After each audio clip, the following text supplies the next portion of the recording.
எல்லா பெருமைகளும் இறைவனுக்கே. இன்றைய தியான வகுப்புல நாம ஒரு முக்கியமான விஷயத்த பத்தி பேசணும். அதனுடைய டீட்டெயில்டு வெர்ஷன நான் ஒரு தனி நோட்டா இந்த பதிவுல குடுக்குறேன். வேதம் அப்டின்னா என்னன்னா, இறைவனிடமிருந்து நமக்கு அறிவிக்கப்படுவது. இறைவனுடைய வழிகாட்டல், இறைவனுடைய பேச்சு. இதுதான் வேதம். இதை நாம் புரிந்து கொள்ள வேண்டும். வேதம் எங்கு நமக்கு அறிவிக்கப்படுகிறது என்றால், நம்முடைய மனதிற்கு அறிவிக்கப்படுகிறது. இறைவன் புக் பிரிண்ட் பண்ணி ஒரு கல்வெட்டுல அடிச்சு கீழ இறக்கல. இறைவனுடைய செய்திகள், அறிவிப்புகள், வழிகாட்டல்கள் நம்முடைய உள்ளத்தில் இறங்குகிறது. அது உணர்வாக நம்மில் வெளிப்பட்டுக் கொண்டே இருக்கிறது. நாம் இந்த உலக வாழ்க்கையில என்ன மாதிரியான செயல்கள் செய்கின்றோமோ, அதாவது நம்முடைய வாழ்க்கை பயணம் எந்த திசையை நோக்கியதாக இருக்கிறதோ, அது அது சார்ந்த வழிகாட்டல்களை இறைவன் வேதமாக நம்முடைய மனதில் இறக்குகின்றான். அப்போ வேதம் அப்படிங்கிறது ஒட்டுமொத்தமா இது மட்டும் தானா அப்படின்னா, இறைவன் நம்மகிட்ட சொல்ல வேண்டியது ஏகப்பட்ட விஷயங்கள் இருக்கலாம். ஆனா, நமக்கு இப்ப என்ன தேவை? நம்ம வாழ்க்கை எந்த திசையில போயிட்டு இருக்கு? எந்த மொமெண்ட்ல நம்ம இருக்கிறோன்றத சார்ந்து தான் அவனுடைய வேதத்தை அறிவிக்கின்றான். அப்போ வேதம் என்பது எல்லையற்றது. அதுல நமக்கு என்ன இந்த மொமெண்ட்ல அறிவிக்கப்படுது அப்படிங்கிறத நம்ம புரிஞ்சுக்கணும். ஸோ வேதத்த பத்தின ஒரு புரிதல். எதுக்காக இந்த புத்தகத்துல இறக்கப்படல, கல்வெட்டுல இறக்கப்படல, மனசுல இறக்கப்படுது அப்படின்னு ஏன் நான் சொல்றேன்னா, இன்னைக்கு இறை வேதங்கள் புத்தக வடிவங்கள் இருக்குது. அது பைபிளா இருக்கலாம், குரானா இருக்கலாம், பகவத்கீதையா இருக்கலாம். இன்னும் எத்தனையோ புத்தகங்கள்லாம் இருக்கு தானே! இதெல்லாம் இறை வேதங்கள் இல்லன்னு மறுத்து விட முடியாது. இதை நம்முடைய மனதைக் கொண்டு, அதாவது உணர்வைக் கொண்டு இதை பொருத்தி பார்க்க வேண்டும். அது பொருந்துச்சுன்னா மட்டும் தான் அந்த புத்தகத்துல இருக்கிறது இறை வேதம். அது பொருந்தல அப்டின்னா, அதுல ஏதாவது குறைபாடுகள், முரண்பாடுகள் இருக்கலாம். அல்லது நம்ம சிந்தனையில தவறுகள் இருக்கலாம். அப்போ ஒரு புத்தகம் இறைவேதமா? இல்லையா? என்பதை நம்முடைய மனசாட்சிக்கு, நம்முடைய உணர்வுக்கு பொருந்துகிறதா? இல்லையா? என்பதை அடிப்படையாகக் கொண்டு தான் நாம் சோதிக்க வேண்டும். அதுக்கு நாம ஒரு ஆழமான சிந்தனையாளர்களாக இருக்க வேண்டும். நம்முடைய உள்ளத்துல என்ன அறிவிக்கப்படுது? ஏன் அறிவிக்கப்படுது? இதனுடைய டீட்டெயில் என்ன? அப்படின்னு நம்ம கொஞ்சம் உள்ள போய் சிந்தனை பண்ணோம் அப்படின்னா, சிந்தனை அப்படிங்கிறதே நம்ம மனசுல அறிவிக்கப்படக்கூடிய வேதத்தை நாம வாங்கிக் கொள்ளக்கூடிய தன்மை. அது என்ன சொல்லப்பட்டிருக்கு? எதனால இப்படி சொல்லப்பட்டிருக்கு? இப்ப வேதம்னாலே நன்மை தானே! இப்ப ஏன் இறைவன் இந்த இடத்துல நம்ம அறிவுக்கு இது நன்மை இல்ல அப்படின்னு தோணுது, குழப்பமா தோணுது. ஆனா இறைவன் நமக்கு இத அறிவிச்சிருக்கானே! இதுல என்ன நன்மை இருக்குதுன்னு நம்ம சிந்தனை பண்ணும்போது, அந்த வேதத்தினுடைய தெளிவான ரூபம் நமக்கு தெரியும். ஸோ வேதம்னா என்னன்றத நம்ம புரிஞ்சுக்கிட்டோம். அதுக்கப்புறம் இந்த வேதத்தினுடைய தீம், வேதம் எதற்காக, வேதம் எதை தாங்கி வருகிறது என்றால், ரொம்ப எளிமையா நம்ம புரிஞ்சுக்கணும். வேதம் நன்மை, தீமையை பிரித்து அறிவிக்கிறது. இது ஆகுமானது, இது ஆகாதது. இது உங்களுக்கு எடுத்துக்கொள்ளுங்கள், இது உங்களுக்கு வேண்டாம். இந்த பாதையில் நீங்கள் செல்லுங்கள், இந்த பாதையில் செல்ல வேண்டாம். இந்த மாரி கிளியரா உங்களுக்கு ஐடென்டிஃபை பண்ணுது. இது ஓகே, இது நாட் ஓகே அப்படின்னு சொல்லுது. குழப்பமா இல்ல. இது இப்படின்னு நடுவுல எப்படி வேணா போய் பாருங்க. அது நல்லா இருந்தா பிடிச்சுக்கங்க. இல்லாட்டி அப்படியெல்லாம் சொல்லல. இது எஸ், இது நோ. இது நன்மை, இது தீமை. இது ஆகுமானது, இது ஆகாது. இது ஓகே, இது வேண்டாம். ஸோ இந்த மாரி தான் வேதம் தெள்ளத் தெளிவாக நன்மை, தீமைகளை பிரித்து அறிவிக்கிறது. இதில் நாம் தீமைகளை, அதாவது நமக்கு ஆகாதவைகளை மிக தெளிவான தன்மையில், மிக உறுதியான தன்மையில் விலக்கிவிட வேண்டும். வேதம் அறிவிக்கப்படுவதே தீமைகளை விலக்க வேண்டும் என்பதற்காகத்தான். வேதத்தை அறிவிப்பவன் இறைவன். அந்த கண்ணியத்தை நாம் அளிக்க வேண்டும். அப்ப அதன்படி நாம் நடந்து கொள்ள வேண்டும். அப்போ வேதம் அறிவிக்கப்படுவதே தீமையை விலக்குவதற்காகத்தான். அப்போ தீமை ஏன் விலக்க வேண்டும் என்றால், அப்போதுதான் நாம் நன்மைகளை மேற்கொள்ள முடியும். நன்மைகளின் பாதையில் உறுதியாக நாம் பயணிக்க முடியும். நன்மைகளின் பாதையில் உறுதியாக நாம் பயணித்தால் தான் நமக்கு சுகம் கிடைக்கும். நமக்கு ஞானங்கள் கிடைக்கும். இறைவன் நாடிய பாதையில் நம்முடைய வாழ்க்கையை அமைத்துக் கொள்ள முடியும்.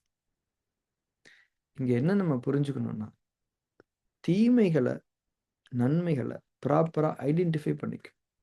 அதுக்கு நம்ம மனசுல ஒரு சமநிலை தன்மை வேணும். இப்ப நம்ம ஃபார்ம் 3 பிராக்டிஸ் பண்றோம். மனம் 2ல இருக்கக்கூடிய பதிவுகளை எல்லாம் பலமிழக்கச் செய்யக்கூடிய ஒரு நுட்பம் தான் அது. அந்த நுட்பத்தை நாம் சரியான தன்மையில் செயல்படுத்தி, நம்முடைய மனதில் ஒரு சமநிலை தன்மையை பேணிக் கொள்ளும்போது தான், நன்மை, தீமைகள் பிரித்து அறிவிக்கப்படுதலில் நமக்கு ஒரு தெளிவு இருக்கும். இறைவன் தெளிவா அறிவிக்கிறான்.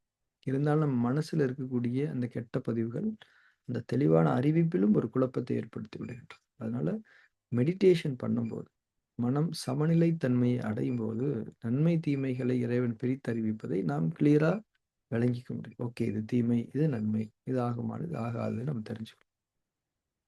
எதுக்காக இந்த பிரித்தறிவிப்பு என்றால் தீமையை விலக்குவதற்கு. அதே மாரி தான் மனம் சமநிலை தன்மையில் இருந்தால் தான் தீமைகளை உறுதியாக விலக்க முடியும், விலக்க வேண்டும். இப்போ தீமைகளை உறுதியாக விலக்க வேண்டும் என்றால் என்ன என்பதை நான் புரிந்து கொள்ள வேண்டும். இப்ப இன்னைக்கு வகுப்புல நான் ஒரு எக்ஸாம்பிள் சொன்னேன். இப்ப எங்க மாஸ்டர் வந்து கோவிலுக்கு போமாட்டாரு. கோவிலுக்கு போறது தீமைன்ற அடிப்படையில அவர் சொல்லல. அதாவது ஒரு கட்டடம், அந்த கட்டடத்துக்குள்ள தான் இறைவன் இருக்கிறான். அவர பார்த்தா தான் நான் இறைவன பார்த்த மாரி அப்படின்னு நெனச்சு, அந்த நோக்கத்துல அவர் கோயிலுக்கு போமாட்டார். கோயிலுக்கு ஜெனரலா போவாரு. அந்த இடத்துல போய் மெடிடேஷன் பண்ணுவாரு. அந்த இடத்த எக்ஸ்ப்ளோர் பண்ணுவாரு. அப்படியெல்லாம் செய்வார். அது அங்கு தான் இறைவன் இருக்கின்றான். வேறு எங்கும் இல்லை. அங்கு போய் தான் இறைவனை பார்க்க முடியும் என்ற நிலைப்பாடு அவருக்கு இல்ல. அதனால பார்த்தீங்கன்னா, அவரு ரொம்ப கூட்டமாலாம் இருந்தாலும் போமாட்டாரு. சைலன்ட்டா இருக்கும்போது போவாரு. மெடிடேஷன் பண்ணுவார், வருவார். ஸோ இந்த அடிப்படையில புரிஞ்சுக்கும். ஏன்னா, அவருக்கு அங்கு இறைவன் இல்லை. இங்கு இருக்கின்றான். மனதில் இருக்கின்றான். அகிலங்களின் அதிபதி அவன். அவன் இல்லாத இடம் இல்லை. அவனை நீங்கள் தரிசிக்க வேண்டுமென்றால், உங்கள் உள்ளத்தில் நீங்கள் சந்தியுங்கள். இது எவ்வளவு சுகமான ஒரு சந்திப்பிற்கான வாய்ப்பு, ஒரு சூழல் என்பதை புரிந்து கொள்ளுங்கள். கூட்டத்திலயும், நெரிசல்லயும் போய் சுகவீனப்பட்டு, அங்க தான் இறைவன் இருக்கான். அந்த நாள்ல போய் பார்த்தாகணும். அப்படி கிடையாதுல்ல. எவ்வளவு சுகமான சந்திப்பு. அப்போ இது அவருக்கு அறிவிக்கப்பட்டதனால், அவர் தெளிவாக புரிந்து கொண்டதனால், அவர் கோவிலுக்கு செல்வதில்லை. அதான் அங்கு தான் இறைவன் இருக்கின்றான் என்று நினைத்து அவர் செல்வதில்லை. அப்போ எது நன்மை, எது தீமை, எது ஆகுமானது, எது ஆகாதது, எது தெளிவு, எது தெளிவற்றது என்பதில் அவர் தெளிவாக இருக்கின்றார். அதனால அது அவருக்கு தெளிவா புரிஞ்சிருச்சு. அந்த ஐடென்டிஃபிகேஷன் நடந்துருச்சு. நடந்ததுக்கு அடுத்த ஸ்டெப் என்ன? அந்த ஆகாததை விலக்குவது. போமாட்டேன். அதுல உறுதியா இருக்கிறேன். இதத்தான் நம்ம இங்க புரிஞ்சோம். நன்மை, தீமைகள் பிரித்து அறிவிக்கப்படுகிறது. அதுல ஒரு கிளாரிட்டி வேணும். அதுக்கு மனதின் சமநிலைத்தன்மை தான் அடிப்படை. அதுல தீமை என்று அறிவிக்கப்பட்டதை நாம் உறுதியாக விலக்க வேண்டும். அதற்கும் மனதின் சமநிலைத்தன்மை தான் அடிப்படை. தீமைகளை உறுதியாக விலக்கினால் தான் நன்மைகளின் பாதையில் நாம் ஸ்டெடியா ஃபார்வர்ட் போ முடியும். அப்போ நன்மைகளின் பாதையில தெளிவா நம்ம பயணிக்கிறதுக்கு அடிப்படையான காரணம், அடிப்படையான தகுதி, தன்மை என்பது மனதின் சமநிலை. இப்போ இத இத நம்ம எப்படி பொருத்தி பார்த்துக்கணும் அப்படின்னா, இப்போ நம்ம மனசுல ஒரு விருப்பம் இறக்கப்படுகிறது, அறிவிக்கப்படுகிறது. இது நமக்கு ஆகுமானது, நன்மை. இதை இறைவன் தானே அறிவிக்கின்றான். உள்ளத்தில் அறிவிக்கப்படுகிற வேதம் தானே. அப்ப இறைவன் நமக்கு அறிவிக்கிறான். ஓகேவா? ஆகாதது எது? அந்த விருப்பத்தை நிறைவேற்றிக் கொள்வதற்கான வழிமுறைகள். அதை இறைவன் அறிவிக்கல. முதல்ல என்ன அறிவிக்கிறான்? விருப்பம். சுகமா வாழணும், சுகாதாரமா வாழணும், ஞானங்களோட வாழணும், லேசா வாழணும், நிறைவா வாழணும். இப்படிதான் இறைவன் அறிவிக்கிறான். ஆனா, நாம அத ரிசீவ் பண்ணும்போது என்ன ஆகுதுன்னா, அத நாம உலகத்துல மெட்டீரியலைஸ் பண்ணிக்கிறதுக்கான மெத்தட்ஸ்ல வந்து நம்ம திங்க் பண்ண ஆரம்பிச்சுர்றோம். இது மனதின் சமநிலையற்ற தன்மையின் ஒரு வெளிப்பாடு. இறைவன் நமக்கு வந்து டாஸ்க் குடுக்கல. இந்தாப்பா இத பண்ணிடுப்பா, இத அச்சீவ் பண்ணிடுப்பா அப்படின்னு குடுக்கல. இது உனக்கு வேணுமான்னு கேட்கிறான். நம்ம சொல்ல வேண்டியதெல்லாம் வேணும், வேணாம். அப்போ இதுல நம்ம மனதின் சமநிலையற்ற தன்மையினால குழப்பத்தை ஏற்படுத்திக்கிறோம். இறைவன் அறிவிக்கக்கூடிய விருப்பத்த நாம டாஸ்க்ன்னு நெனச்சுக்கிட்டு, அத நம்ம எப்படி நிறைவேத்துறதுன்னு சொல்லி அவநம்பிக்கையில ஆயிர்றோம். இது ஒரு குழப்ப நிலை. இப்போ ஹோட்டலுக்கு போறோம். மெனு கார்டு குடுக்குறாங்க. இது வேணுமா? அது வேணுமான்னு சொல்லக்கூடிய ஒரு ஆப்ஷன் தான் மெனு கார்டு. இது வேணும், இது வேணும். இப்போ ஐயோ! இத வந்து என்னால சமைக்க முடியாதே.